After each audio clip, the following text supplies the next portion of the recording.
Welcome to Life, Passion and Business, and this is one of my podcast shorts. My name is Paul Harvey and this is Life, Passion and Business. We're about helping you explore, finding your passion for life and the work that you do.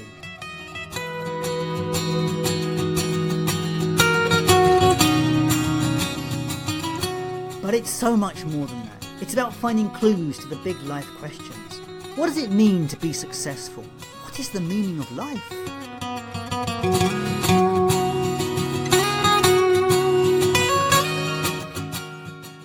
If you're looking for more, then join me on this journey, where together we will discover through interviews, tools and tips how to live life full of meaning, passion and purpose. But first, I need to tell you about the guest coming up in this week's show. It's Jennifer Herndon. Now, she currently is a coach and an entrepreneur, but that's not what she started out life doing. She was a criminal defense lawyer representing people on death row. That is an amazing story. Anyway, let's get on with the short. So, have you heard this thing about you are the collection of the 5 people you spend the most time with? Now, I've heard this thing a lot over the years. I've heard it many times in various groups. I've heard it said to me as your income will be a collection of will be an amalgamation of the 5 people you spend the most time with. And it gets repeated at you quite a lot of times in terms of saying we need to be with the people who we will be alike. I can understand what this is about. I can really see that if you associate with a group of people, a particular group of people, you become more like them. So if you associate with a group of wealthy people, you become more like them. And I have definitely seen examples of this. A couple of podcast guests who I know had opportunities to associate with people at a different age, and eventually, because of those associations, they built up wealth, success and links accordingly. And clearly there is something to be said for this, because you notice from people who go to the right school or the right college, the connections they make at those schools and colleges pay dividends in the future. Now, I think that was very true when we had a reliance on the physical world, when the people you associated with in school, in college or in your work were important. But I'm beginning to wonder if that rule has now been broken because of the internet. You see, you and I can follow so many amazing people on the internet, and we can emulate them. We can understand what they do. In actual fact, in some cases, we can even talk to them. I mean, it's possible to connect with anybody famous, if you work hard enough at it, using social media and the various links around us.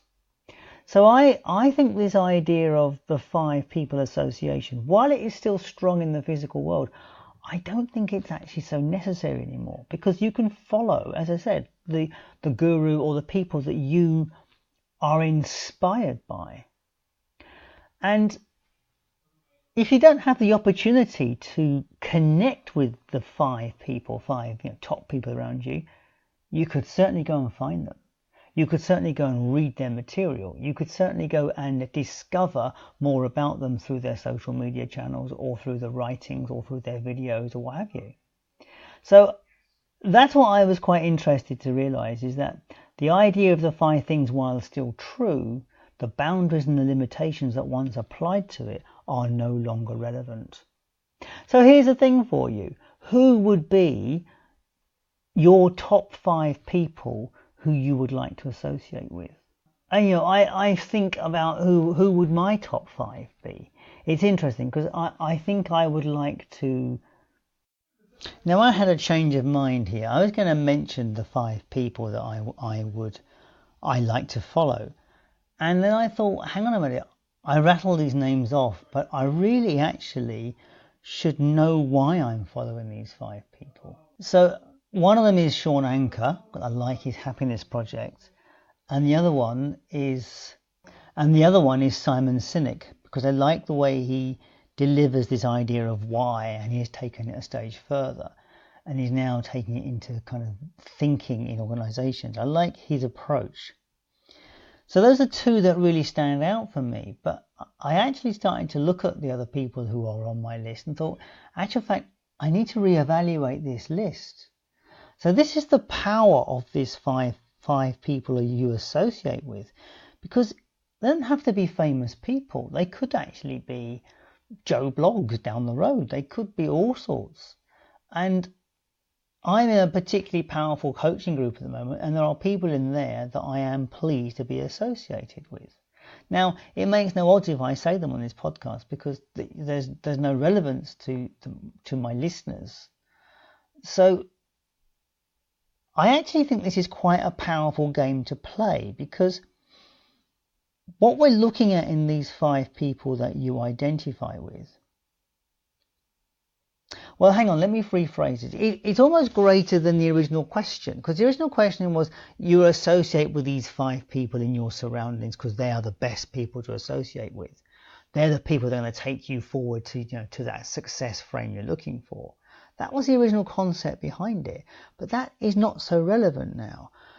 The question is, for where I want to be in, say, 5 years, who is it in my field of view that has done that, or has got close to that, or is somewhere on the journey of that it will be useful for me to either follow what they do, copy what they do, or at least interpret what they do as in how it's relevant for me. And here's the point. What is so beautiful about this open-ended five people, you can change your mind. You can move on from people as your plan moves and develops. But it really is this thing about having role models, because that's what these five people are effectively. It's about people showing you the way that they got there. Now, when I look at someone like Simon Sinek or Sean Anker, these people are light years ahead of where I am at the moment. So it's all very well looking at them and going, yes, they are something to aim at. It is actually impossible to compare myself with them. I need to look at them where they were 10 years back. So those are the kind of questions that we have to ask ourselves. And that's why I think this 5 persons exercise is quite a powerful exercise to do. And I would encourage you to do it for yourself. Now, I am going to look at this again, this exercise, and I'm going to post it onto the Life, Passion and Business Facebook page. And I would love you to connect with that and maybe answer that question, because it'll be really interesting to get some feedback from other people. And that was a Life, Passion and Business podcast short with your host, Paul Harvey. I do hope you find some time to think about your 5 people and post them to the Facebook page. Thank you for your time and attention. Our next program will be with Jennifer Herndon. Until then, I'll catch you later.